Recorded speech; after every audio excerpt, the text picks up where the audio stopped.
Hi everyone and welcome back to Melody Crochet Nook. My name is Beth and today we are doing the tag of, I don't even know what the tag is called, but it's pretty much a get to know me type of a thing about crochet. So there's 10 questions that I'm going to be answering. I was tagged by Jessie over at, Sweet Moments by Jessie. I just know her as Jessie because she's great. I love her. But yeah, it's Sweet Moments by Jessie is who I was nominated by to do this video, and I'm excited to do it because it's been a while since I've done one of these kinds of videos, and I think I've answered a lot of these in past videos, but at the same time I also have a lot more subscribers, new subscribers, so welcome and thank you for joining me today. Yeah, I don't have much of an introduction today other than that one, so let's just get into it. And I don't have a lot of examples to show you today of the things that I will be talking about, but I will try to find some pictures and stuff and put them up here for you guys to see as well. So the first question is, how did I learn to crochet? And I know I have answered this one before, but I'm going to do it again. So when I was probably 6, my grandma was teaching me and my sister how to crochet. At the time, my sister is 4 years older than me, 3.5 years older. So she was able to do a lot more of it than I was. So she was able to show me how to do chains. But then she ended up in the hospital for a long time and then passing away. So I wasn't able to learn anything else from that grandma. And then fast forward, I don't know, 14 years, I was 20. And I was working at a Hallmark store. And on the downtime of working, one of my coworkers would show me how to crochet. She happened to be left-handed, so she was showing me how to do things backwards. So I ended up doing the yarn under method instead of the yarn over method for all of my stitches. So it did look different, but it was still crochet. I've since changed, but she's the one that really showed me how to make all of the connecting chains, like single crochets and double crochets and that kind of thing. And then I just try to pick up from there and make up my own stitches, which weren't making them up. I was just trying to figure it out. But then my other grandma and my aunt, they were watching me crochet and they're like, "You're doing that a little wrong." So they showed me how to actually do the stitch correctly. And then years later, I found out I was doing it wrong because of watching my friend who was left-handed crochet, and it was just all backwards. So, and that was about 20 years ago. So, I've been crocheting off and on for about 22 years. I did take a pretty long break in between while I had kids because it's difficult to crochet when you're working and have a bunch of kids, or one kid, kids around wanting to do what you're doing as well. My favorite thing to crochet, that has changed so much over time. So I don't even know if I have a full answer for this. So when I first started, it was blankets, like baby blankets, the small ones that I could whip up really quickly for some baby gifts and stuff. And then after that, it became more of, honestly, it was amigurumi. after that, because after that long period of time that I took off from crocheting, I started again with 3 blankets for my kids, like big blankets, and it was the first time I had used blanket yarn, and this was like 4 years ago now. So I made 3 blankets for them, and then after that I'm like, well, let's go ahead and try amigurumi. So I looked up by Bubbles. What is her name? Angry Bubbles? No, something Bubbles. But the pattern that I did was the Ingi coffee, or Ingi mug. I think it's Ingi coffee amigurumi. So that was the first amigurumi thing that I had ever made, and that was fun also. And then that just kicked off my whole crochet obsession. So I did a whole bunch of amigurumi from there, and then now I am really, oh, sorry. And there's also a time where I was doing a lot of velvet beanies and things like that. Now I am starting to get more into bigger blankets and sweaters, wearables, and things like that. So that's the long where I've come in my crochet journey.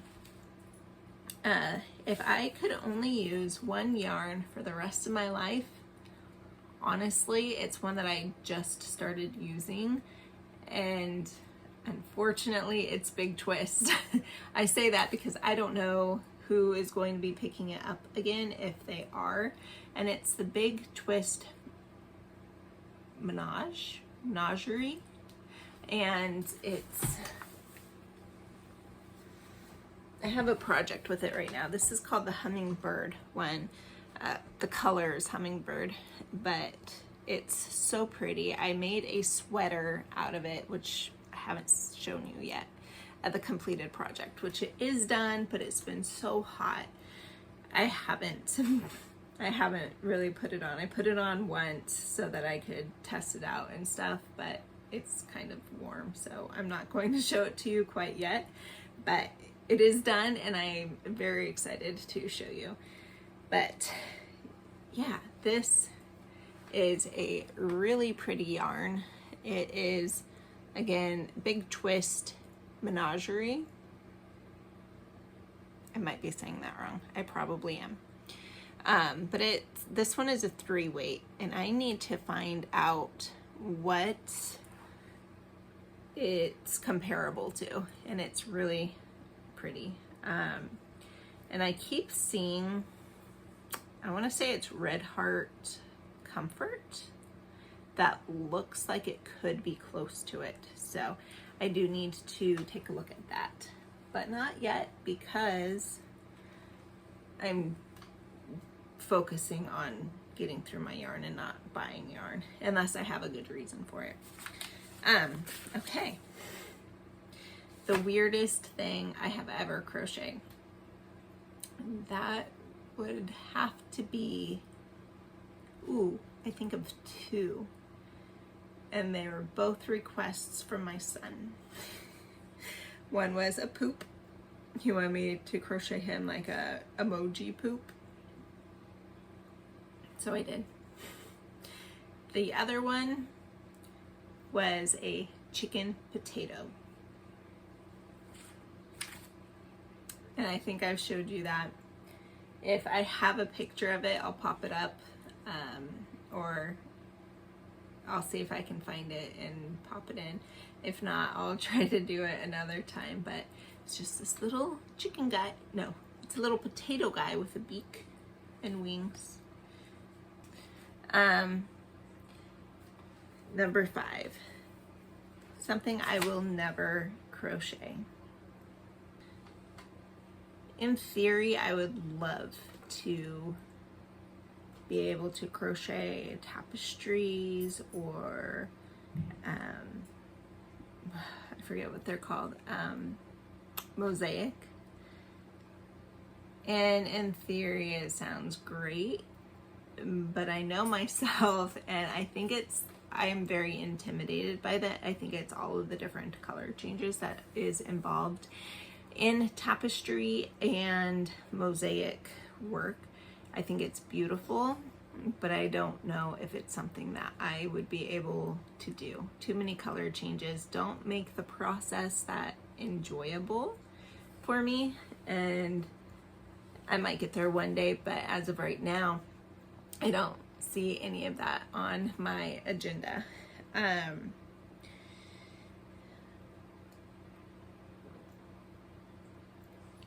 Where do I get my inspiration? Most of my inspiration comes from either YouTube or Pinterest. Just seeing what other people are doing. My brain's not super creative. It's more of analytical, and so I see things and figure out how I can do them myself. But as far as like creating something out of nothing, I'm not very good at. So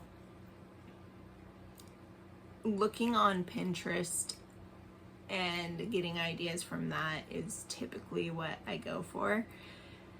And same thing with YouTube, like watching other creators and what they're making makes me want to make what you guys are making. So that's the majority of where I get my inspiration from. Sometimes, every once in a while, I will get an idea and I'll try to replicate that in my head, from my head, but I usually have to see something and go off of that in order to create something that I like. The favorite thing I've made this year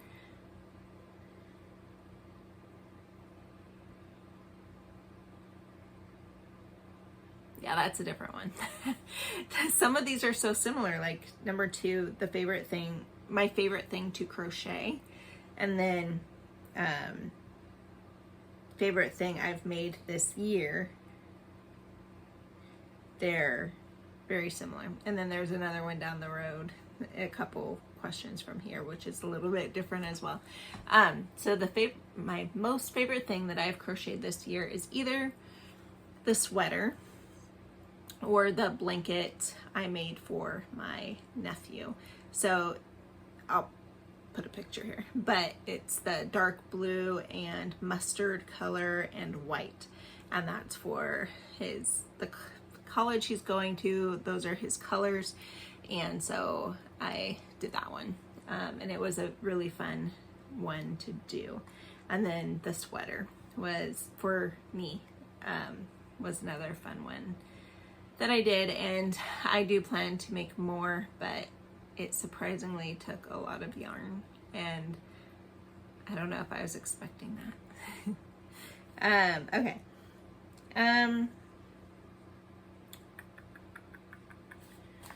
Crochet plans that I am excited about. I have a few ideas of what I want to crochet. I don't have specific plans necessarily, other than what I'm currently working on, which I am doing something for the Decade Divas. And so I have a project here that I have started. I'm not 100% sure that that's what I'm going to be doing, but it is going to be a fun collaboration. I've been going back and forth on what to do as far as like, do I make a wearable? Do I make this? Do I make that? So it's all starting to come together, and I'm sorting some things out. So we will see. But my date for posting is coming up. I believe mine is in September. When I look at my notes and stuff, I will do another video about when I'll be posting that. And if you haven't heard what Decade Divas is, it's a collaboration with Teresa at Critters Crochet and Shannon at the Spoony Stitcher. They have, over the last few years, have been doing this collaboration where they do, like, they take a decade and they create something based on that decade. So this one is 70s. So I've been trying to figure out what I'm going to make. Let's see. Number 9, the worst thing about crochet. I'm going to combine the worst thing about crochet and the best thing about crochet because a lot of my answers are for both of them. And you'll see why in a minute. So the worst and my least favorite and my most favorite things about crochet are weaving in the ends. It sucks you in and you lose so much time. So here's why they're bad. Weaving in the ends takes so much time, and you think you finally finish the project, and then you look and there's all these ends to weave in to finish the project. But on the other hand, weaving in those ends, it's like, okay, I'm tying up this project, and you get to go back and just remember who the project is for, and you can pray for that person, or you can just remember the fun that you had crocheting it. It's a time suck. Crochet really does suck you in, and it's bad because you lose time. You lose not the ability, but the desire to want to do other things like clean your house or prepare for a meal or whatever it is, do a different craft or read a book or something. But on the plus side, if you've had a bad day and you just need to unwind, it sucks you in and you can just forget about the bad day that you had or the, I don't know, just whatever it is. And it helps. It really does help. So, like I said, the worst thing about crochet, I will add one more thing to this, is a lot of crochet, not people who crochet, but a lot of the crochet community, I guess, talks about, like, it goes in waves. A couple years ago is, oh, look at this haul that I did, look how much yarn I got, and you can see I have a lot of yarn back here. And this year it's destash, get rid of all this yarn, get rid of all this yarn. And today I finally figured it out for today. It's all gonna change tomorrow because that's how life is. But it doesn't matter. Like, use the yarn you have. If you need to buy yarn for another project, a specific project, go buy the yarn for that project. And enjoy the process. That's the one thing. You don't need to hurry up and crochet all of these things to get out unless you're doing it as a business, which I am choosing to not do it as a business anymore because of that. It's too stressful.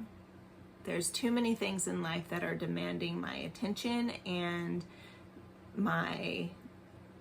all of my specific thoughts. So I start to worry, I start to get panicked, I start to get anxious about cranking out all of these projects just in hopes that someone will want it and buy it. Now I loved doing the market that I did, and I would do another one easily, but I don't need that stress. And one thing that's been repeated over and over in my life is slow down. A few years ago, I started this Instagram page called Slow Down the Crazy, and it was a reminder for me. I started it about 7 years ago when my youngest was a year old. So I had 3 kids, 5 and under, 6 and under, something like that. And it was a lot, working full time, and it was a crazy time in my life. And I just needed to slow down, take a breath, and focus on what's important. And so this year I've been kind of trying to be more mindful of that, of slowing down and being mindful of where I'm at. And that's one reason why I'm not posting as many videos as I used to. I record when I have a moment, and I don't stress about it when I don't. And it's a weekly challenge as far as if I'm going to get a video out or not. And so I'm not going to be able to do videos all the time, like consistently or anything, but that's just where I'm at right now. And that's where I want to be, is doing what I can and not stressing about what I can't.